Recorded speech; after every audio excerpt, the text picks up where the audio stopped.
Well, I think that the initial trust of a car dealership starts at the sale.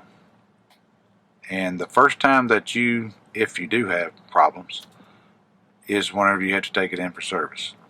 And I have never had a personal issue with any of their service departments.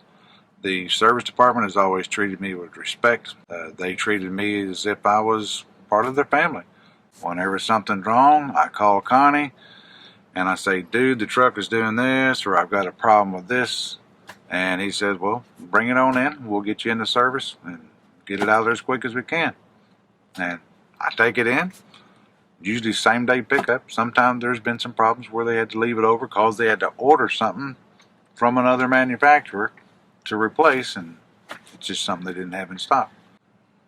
Have always delivered when they said they would deliver, and there have been many times whenever I was left without a vehicle, they said, just go get your salesman to go over and get you a car.